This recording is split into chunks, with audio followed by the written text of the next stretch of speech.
नमस्ते, कैसे हैं आप सब। उम्मीद करता हूँ बहुत अच्छे होंगे। स्वागत है आप सभी का मेरे चैनल करण कुशवाहा में। चलिए स्टार्ट करते हैं आज के शेयर मार्केट के क्लास 34 को, जिसमें मैं आपको बताने वाला हूं कि अगर आप 10,000 रुपए से लेकर 30,000 रुपए तक महीना कमाते हो तो चलो आज एक पाइपलाइन बिछाते हैं जिससे कि आप करोड़पति बन पाओ म्यूचुअल फंड के थ्रू। ठीक है, तो सबसे पहले ये बता दो कि अगर आप 30,000 रुपए से ज्यादा भी कमाते हो तो कोई दिक्कत नहीं है, अच्छी बात है, ये आपके लिए प्लस पॉइंट है। आपको सेम कॉन्सेप्ट को फॉलो करना है। ठीक है, तो स्टार्ट करता हूं कि कैसे आप एक पाइपलाइन बिछा सकते हो और आगे चल के करोड़ रुपए का अपना पोर्टफोलियो बना सकते हो। और सिर्फ करोड़ रुपए का पोर्टफोलियो नहीं, जब एक बार आपका करोड़ रुपए का पोर्टफोलियो बन गया तो 1 लाख से 2 लाख रुपए आप हर मंथ खुद को सैलरी दे सकते हो और आपका वो portfolio as it is continue बढ़ता ही रहेगा। तो आज की वीडियो में मैं ये आपको बताने वाला हूं। ठीक है, अगर आप इस वीडियो को बहुत अच्छे तरीके से देखते हो और समझते हो तो डेफिनेटली आज से कुछ सालों बाद आप एक ऐसे मुकाम पे रहोगे जो कि शायद आप नॉर्मल में तो नहीं बन पाओगे। चलो स्टार्ट करता हूं। सबसे पहले आप जितना भी कमाते हो, अगर आप 10,000 रुपए कमाते हो तो आपको 1,000 रुपए इन्वेस्टमेंट करना है। अगर आप 20,000 रुपए कमाते हो तो आपको 2,000 करना है। अगर आप 30,000 रुपए कमाते हो तो आपको 3,000 करना है। इसका मतलब आपको अपने इनकम का 10% ही इन्वेस्टमेंट करना है। ऐसा क्यों करना है? ऐसा इसीलिए करना है ताकि कभी किसी इमरजेंसी में या क्रिटिकल सिचुएशन में आपको उस पैसे को खर्च करने की जरूरत ना पड़े। आप हमेशा ये मान के चलना कि अगर आप 10,000 रुपए कमा रहे हो तो 1,000 रुपए आपने खर्च कर दिया, होटल में जाके खाना खा लिया, रेस्टोरेंट में बैठ गए, अपने दोस्त के साथ पार्टी कर लिए, पिकनिक चले गए, अपने लिए शॉपिंग कर लिए। आपको ऐसा ही सोच के चलना है, क्योंकि अगर आप ये सोचने लग जाओगे कि मैं उस 1,000 रुपए को इन्वेस्टमेंट कर रहा हूं तो आपके दिमाग में प्रॉफिट और लॉस के स्टेटमेंट जनरेट होंगे। और जब ये दो स्टेटमेंट जनरेट होते हैं तो इससे बहुत सारी चीजें दिमाग में और क्रिएट होती है। तो आपको हमेशा ये सोच के चलना है कि आप अपने सैलरी का 10% इन्वेस्टमेंट कर रहे हो और आपको भूल जाना है कि आप कुछ कर रहे हो। आपको उसको ना ही छूना है ना ही कुछ तोड़ना है। ठीक है, चलो अब स्टार्ट करते हैं। तो जैसा कि मैंने बताया, ये इन्वेस्टमेंट हम करेंगे म्यूचुअल फंड के थ्रू। ठीक है, तो देखो आज मैं आपको ये भी बताऊंगा कि किस म्यूचुअल फंड को आपको करना चाहिए। आपको जनरली कंफ्यूजन रहता है कि लार्ज कैप, मिड कैप और स्मॉल कैप, और एक होता है इंडेक्स फंड और एक होता है फ्लेक्सी कैप। मैं शॉर्टकट में लिख रहा हूं क्योंकि ये मैंने ऑलरेडी अपने वीडियो में बता चुका है। ठीक है, तो देखो मेरा रिकमेंडेशन आपको ये रहेगा कि मैंने 1.5 घंटे का म्यूचुअल फंड के बारे में सब कुछ वाला वीडियो बताया था। मैंने उसमें बताया था कि आप लार्ज कैप प्लस इंडेक्स के म्यूचुअल फंड का कॉम्बिनेशन ले सकते हो, वैसे ही मिड कैप प्लस इंडेक्स का कॉम्बो ले सकते हो, और वैसे ही स्मॉल कैप प्लस इंडेक्स का और फ्लेक्सी कैप अलग। तो ऐसे में कि आपका इंडेक्स और लार्ज कैप दोनों कवर हो जाता है। तो मैं आज आपको सिर्फ 3 एसआईपी करने का रिकमेंडेशन दूंगा, आप उसको चेंज कर सकते हो। मेरा पर्सनली मानना है कि आपको 10 ठोक एसआईपी नहीं करना चाहिए। अगर आप सिंगल अपने नाम से कर रहे हो तो आप 3 करो या ज्यादा 4 करो, उससे ज्यादा मत करो। ठीक है, एकदम ऐसा नहीं कि 10 एसआईपी करने से आप देखो 10 एसआईपी आप 1,000 का करोगे, उससे अच्छा आप 3 एसआईपी करो और उसमें 3300 रुपए डालो तो आप जल्दी करोड़पति बनोगे। आगे अभी पूरा कैलकुलेशन दिखाऊंगा। चलो, तो मेरा रिकमेंडेशन रहेगा, सबसे पहले मैं होराइजन दूंगा 30 साल का। आगे इसके ऊपर बात करूंगा कि 30 साल क्या है, 30 साल सब बताऊंगा आगे। ठीक है, अभी आप थोड़ा सा वीडियो को देख लो। तो मैं सबसे आप पहले बोलूंगा कि आपको ना, अगर मैं बात करूं मिड कैप में, तो मिड कैप प्लस इंडेक्स का म्यूचुअल फंड लेना चाहिए। ठीक है, कॉम्बो लेना चाहिए। तो इसमें मेरा रिकमेंडेशन नहीं है, जस्ट मैं आपको एक सजेशन कर रहा हूं। हालांकि मैंने आपको यह भी बता चुका है कि आप कैसे पता करोगे कि कौन सा म्यूचुअल फंड बेस्ट होता है। उसके 4 मैट्रिक होते हैं, वो कैसे आप देखोगे, कैसे आइडेंटिफाई करोगे, ये मैंने आपको ऑलरेडी बताया है। तो मैं मिड कैप प्लस इंडेक्स का कॉम्बो आपको सेलेक्ट करूंगा। तो इसमें जो मास्टर है, जो मुझे लगता है, वो है मोती ओसवाल। ठीक है, मोतीलाल ओसवाल।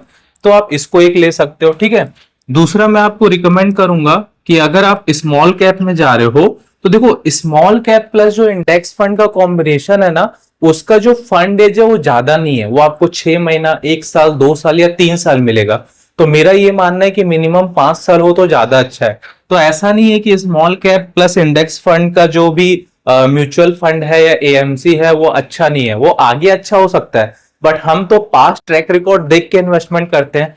तो in the case of small cap fund मैं आपको अभी के अकॉर्डिंग रिकमेंड करूंगा कि आप इसमें इंडेक्स के कॉम्बो में मत जाइए, आप नॉर्मल स्मॉल कैप का ही म्यूचुअल फंड लीजिए। तो इसमें एयूएम फंड है जो अकॉर्डिंग जो अच्छा मुझे लगा निपॉन का लगा, ठीक है। निपॉन का एक है स्मॉल कैप का जो कि आपको रिटर्न भी बहुत अच्छा देता है और इसका एयूएम भी 60,000 करोड़ प्लस का है, तो ये मुझे बहुत अच्छा लगा पर्सनली। और तीसरा मैं आपको रिकमेंड करूंगा फ्लेक्सी कैप, ठीक है। तो फ्लेक्सी कैप में अगर आप जाओगे तो फ्लेक्सी कैप में आता है पराग पारिक, तो ये मुझे बहुत अच्छा लगता है, ठीक है। पराग पारिक का फंड आप ले सकते हो। अब देखो कई लोग पूछ सकते हैं कि फ्लेक्सी कैप के अलावा मल्टी कैप भी होता है। मल्टी कैप और फ्लेक्सी कैप में अंतर ये होता है कि मल्टी कैप एक बाउंडेशन में बंधे होते हैं कि उन्हें large cap, mid cap, small cap तीनों में पैसा लगाना होता है और उन्हें इस चीज को क्लैरिफाई करना पड़ता है, दिखाना पड़ता है, शो करना पड़ता है। बट फ्लेक्सी कैप के पास ये बाउंडेशन नहीं होता, इसको जहां बेनिफिट दिख रहा है वहां ये फंड लगा सकता है। फ्लेक्सी कैप में फंड लगा रहे हो मतलब आप टॉप 500 शेयर मार्केट की कंपनी में पैसा लगा रहे हो जिसमें कि large cap, mid cap, small cap तीनों आ जाते हैं और ये अकेले शेयर मार्केट का लगभग 95% का वेटेज लेके बैठा है, ठीक है। अब कई लोग बोल सकते हैं कि मैंने लार्ज कैप के म्यूचुअल फंड को सजेस्ट क्यों नहीं किया। देखो भैया, हम रिटर्न ज्यादा, अगर मैं 30 साल का समय ले रहा हूं तो मैं रिटर्न तो ज्यादा ही कमाऊंगा ना। तो मैं पर्सनली लार्ज कैप के म्यूचुअल फंड में या लार्ज कैप के इंडेक्स फंड में मेरा इन्वेस्टमेंट नहीं है क्योंकि मेरा होराइजन ही 30 साल है। वो 30 साल नहीं, 40 साल, 50 साल रखेंगे, कोई दिक्कत नहीं है। और जब आप 30 साल की सोचते हो ना तो आप खुद को भी उसके अकॉर्डिंग बदलते हो, तो इनडायरेक्टली आप अपने हेल्थ को भी फिट रखने की कोशिश करते हो, उसका ख्याल रखते हो। तो मैं पर्सनली लार्ज कैप या उसके इंडेक्स के म्यूचुअल फंड को नहीं खरीदता, ठीक है। आप चाहो तो खरीद सकते हो, डिपेंड करता है आपके ऊपर, आगे उससे रिलेटेड भी बात करूंगा। तो ये 3 म्यूचुअल फंड है। पहला आपको मिड कैप प्लस इंडेक्स का कॉम्बो लेना, जिसमें मैंने आपको मोतीलाल ओसवाल बताया। दूसरा आप स्मॉल कैप में निपॉन ले सकते हो, इसमें आपको इंडेक्स नहीं लेना है क्योंकि इसके जो कॉम्बो का म्यूचुअल फंड है उसका फंड एज इतना ज्यादा नहीं है कि हम उसको एग्जैक्ट कैलकुलेशन करें, ठीक है। और तीसरा आपको फ्लेक्सी कैप में आप पारक पारिक ले सकते हो, ये मेरा सजेशन है। अब देखो, अब मैं आपको बताऊंगा, अगर आप 10,000 रुपए महीना कमाते हो आप पारक पारिक लेके छोड़ दो और कुछ आपको इन दोनों पे भी जाने की जरूरत नहीं, ये आपके ऊपर डिपेंड करता है। आप चाहो तो तीनों में से कोई भी पिक कर सकते हो, बट मैंने जो अपना स्टार्ट किया था या अगर मैं करता या किसी को करने का सजेशन दूंगा तो मैं बोलूंगा पारक पारिक लो। अगर आप 10,000 रुपए कमाते हो 1,000 रुपए महीना उसमें डालो। अगर आप 20,000 रुपए कमाते हो तो आप एक मिड कैप ले लो और एक पारक पारिक ले लो, क्योंकि मिड कैप में रिटर्न आपको और बेटर मिलेगा। और अगर आप 30,000 रुपए महीना कमाते हो मैं बोलूंगा तीनों में 1,000 रुपए डाल दो, बस बात खत्म, ठीक है। तो यहां तक तो मैंने आपको ये बताया कि आप कौन से म्यूचुअल फंड को सेलेक्ट करोगे और किस में किस अकॉर्डिंग पैसा डालोगे, ठीक है। अब आगे की बात करने से पहले मैं आपको कुछ कैलकुलेशन दिखाना चाहता हूं, ठीक है। उसके लिए मैं अपना स्क्रीन रिकॉर्डिंग ऑन कर देता हूं, जस्ट सेकेंड।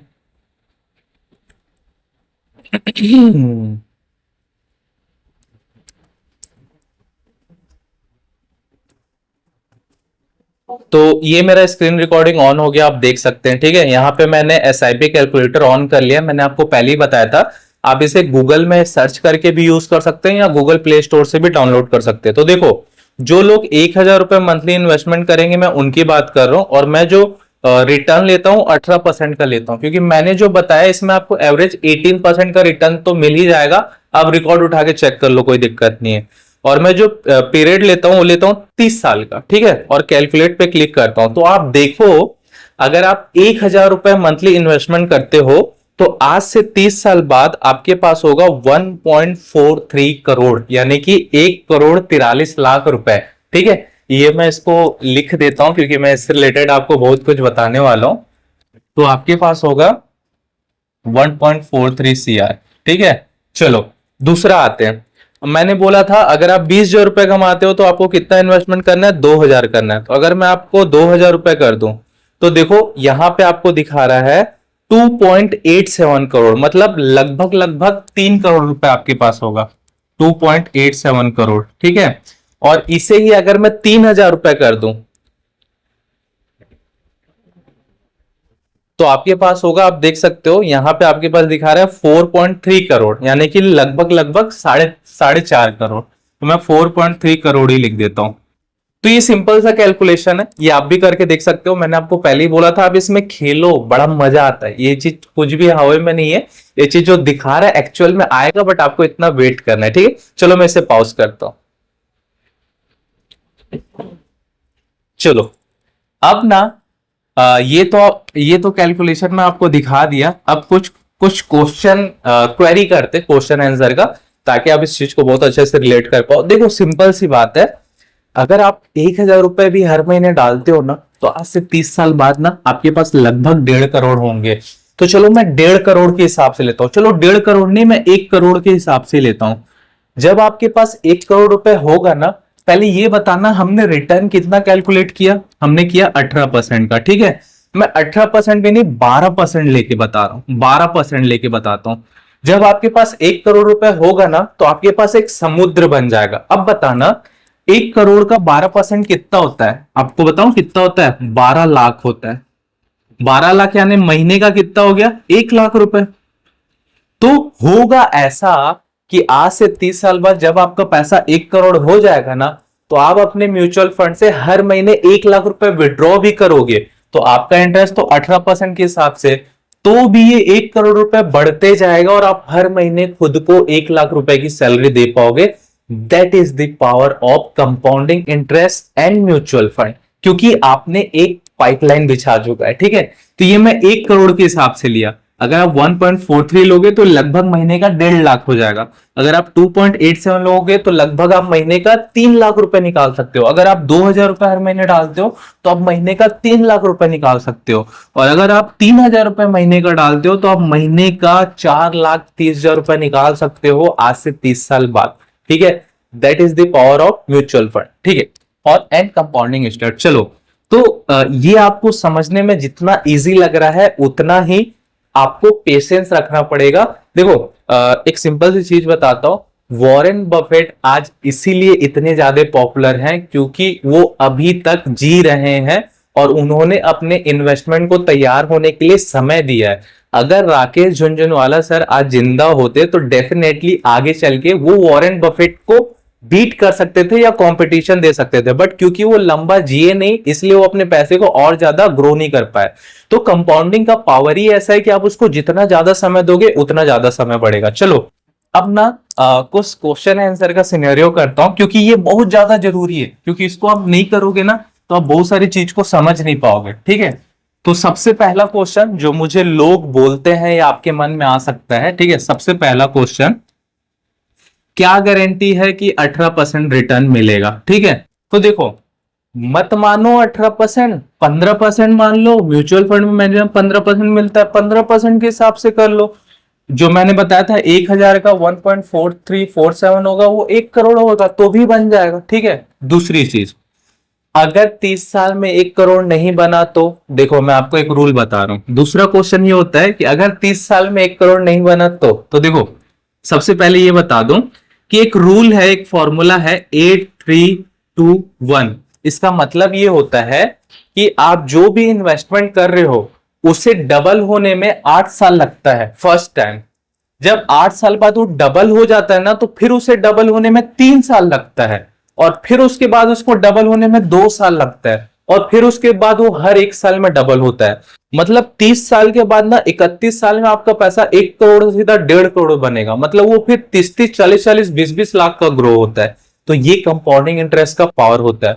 अगर 30 साल में नहीं हो रहा है, 1 साल या 2 साल, 31 साल, 32 साल कर लो आप। SIP कैलकुलेटर में करके देखना, इंटरेस्ट कम करके, वो आपको साफ समझ आ जाएगा। आप खेलो तो एक बार। तो ये दूसरा डाउट क्लियर हो गया, ठीक है। तीसरा लोगों का ये डाउट रहता है कि 30 साल पागल हूं क्या, मेरा पैसा डूब गया तो मैं क्या करूंगा, ठीक है। मेरा पैसा बर्बाद हो गया तो क्या हुआ। बहुत सारे स्कीम देखा, ऐसा कुछ नहीं होता। ये एक पॉपुलर क्वेश्चन है कि 30 साल। तो देखो मैं आपको एक बात बता दूं, मुझे नहीं पता आप कब से जॉब कर रहे हो सकता है आप 5 साल से जॉब कर रहे हो, आप 10 साल से जॉब कर रहे हो, आप 20 साल से जॉब कर रहे हो, आप 30 साल से जॉब कर रहे हो। मैं आपको बोलता हूं आप 5 साल से जॉब कर रहे हो, क्या आपने 5 लाख रुपए का इमरजेंसी फंड अपने लिए बना लिया क्या? आप 30 साल से जॉब करो, क्या आपने 30 लाख का इमरजेंसी फंड बना लिया क्या? नहीं बनाया, ठीक है। ये पहले सॉल्यूशन। दूसरा, आप एप्पल का फोन 3 साल के EMI के लिए खरीद लेते हो, आप एक अच्छे महंगे जूते कपड़े खरीद लेते हो, आप महीने में सिगरेट, चाय या अदर खाने पीने में 4 से 5,000, 10,000 रुपए खर्च कर देते हो। मैं उसके खिलाफ नहीं हूं, मैं आपको एक एग्जांपल बता रहा हूं। तो क्या आप 1,000 रुपए हर महीना इसलिए खर्च नहीं कर सकते कि आपको आगे चल के एक करोड़पति बनने को मिल जाए, कर सकते हो। डिपेंड करता है आपकी सोच कैसी है। आप 1,000 रुपए तो वैसे भी महीने का खर्च कर रहे हो। मैंने तो पहले ही बोला, जो आप अपने सैलरी का 10% खर्च कर रहे हो, तो आपको ये माइंडसेट ही बना के चलना है कि भैया ये जो 10% में इन्वेस्टमेंट कर रहा हूं ना, ये इन्वेस्टमेंट नहीं कर रहा, ये मैंने किसी गरीब को दान दे दिया, ये मैंने किसी अच्छे काम में लगा दिया, मैंने रेस्टोरेंट में खाना खा लिया, मैंने दोस्त के साथ पार्टी कर लिया, पिकनिक कर लिया, अपने लिए अच्छे कप। आपको ऐसे ही सोच के इन्वेस्टमेंट का, इससे मतलब नहीं रखना है कि डूबे या हो, ऐसा आप सोच रखोगे देन आपके लिए काम करेगा। दूसरी बात, ये जो 30 साल का फंड है, 30 साल बाद अगर आप बोलोगे आज मैं 50 साल का हूं, 30 साल बाद क्या करूंगा, ठीक है, तो देखो अगर आप 50 साल के हो तो आज आपके बेटे तो 20 साल 30 साल के होंगे, ठीक है, 20 साल के होंगे, ठीक है, आप 30 साल बाद 80 साल के होंगे। देखो मैं आपको एक बात बता रहा हूँ, 80 साल का एज ना, मैंने अपने लाइफ में देखा है, ठीक है, और मैंने ऐसा देखा है ना कि मैं आपको नहीं बता सकता। 80 साल का एक ऐसा होता है ना कि आपके अकाउंट में अगर एग्जाम्पल के लिए अगर 5 लाख रुपए भी पड़े हो ना, तो आपके घर वाले आपकी कितनी रिस्पेक्ट करेंगे, कितनी सेवा करेंगे, वो आप बहुत अच्छे से जानते हो।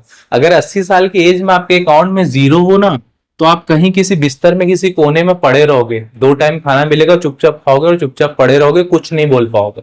इस चीज को आप बहुत अच्छे तरीके से समझ पा रहे हो। तो भाई पैसा ऐसा है, ऐसी चीज है, चाहे बुढ़ापा हो, चाहे जवानी हो, चाहे चाइल्ड हो, वो हर समय आपका रुतबा पावर बना के देता है। तीसरी चीज, आज आप 30 साल के हो, आप 50 साल के हो, मैं मानता हूं 30 साल बाद आप 60 साल के हो जाओगे, आप रिटायरमेंट के हो जाओगे। भाई आपके बच्चे जब 20 साल 30 साल के होंगे, तब आप उनको हर महीने 1 लाख रुपए की सैलरी दे पाओगे, उनको किसी कंपनी के सामने हाथ फैलाने की जरूरत नहीं पड़ेगी। और अगर आप उनको ये चीज सिखाओगे तो इतने एजुकेटेड होंगे कि इस चीज को बहुत अच्छे तरीके से मैनेज कर पाएंगे।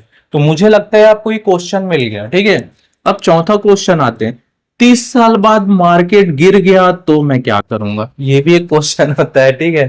तो मैं ये बता दूं, देखो रिलायंस का शेयर कोविड के समय में 800 रुपए में आ गया था। कितने में आ गया था? 800 रुपए में। आज 3000 के आसपास ऊपर ही ट्रेड कर रहा है, ठीक है। तो 800 और 3000 में कितने का फर्क है? 2200 रुपए का फर्क है।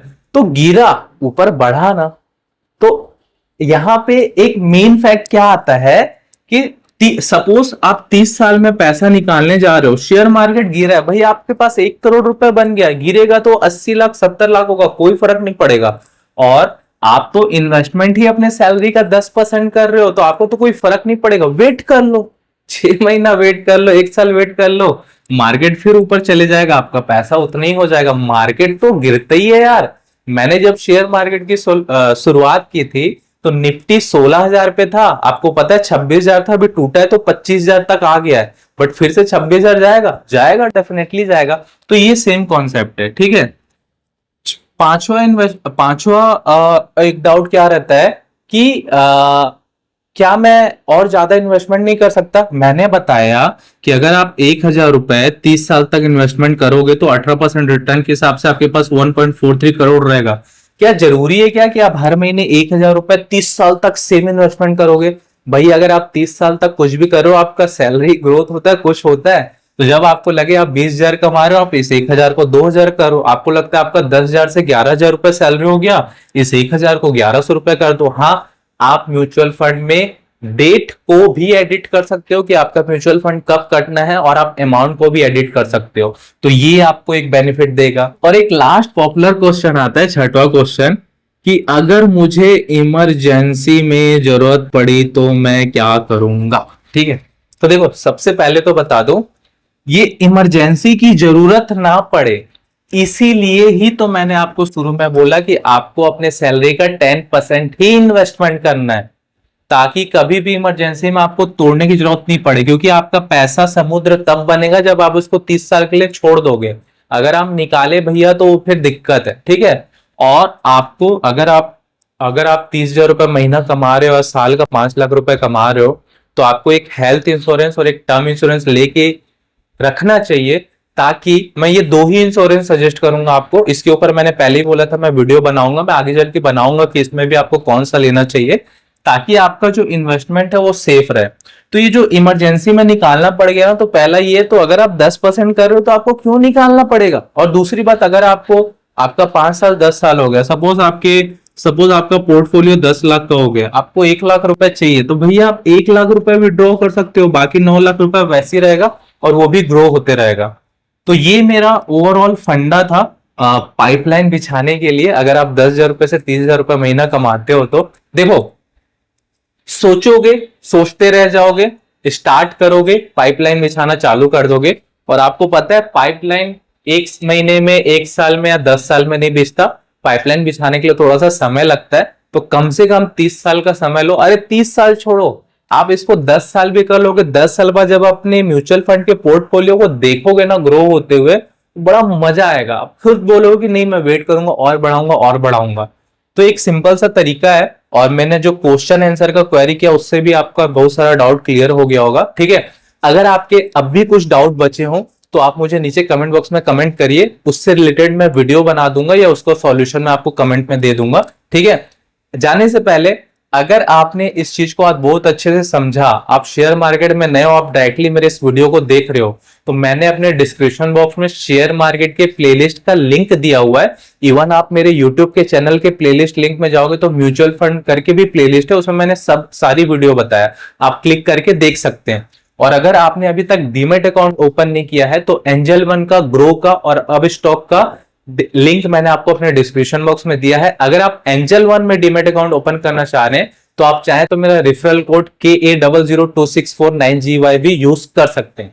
चलिए, खुश रहिए, बिंदास रहिए। अगर आपको ये वीडियो अच्छा लगा तो अपने दोस्त के साथ शेयर करिए, मुझे लाइक करिए, मेरे चैनल को सब्सक्राइब करिए और नोटिफिकेशन बटन को भी प्रेस करिए, ताकि जब भी मैं कोई वीडियो अपलोड करूं सबसे पहले नोटिफिकेशन आपके पास आए।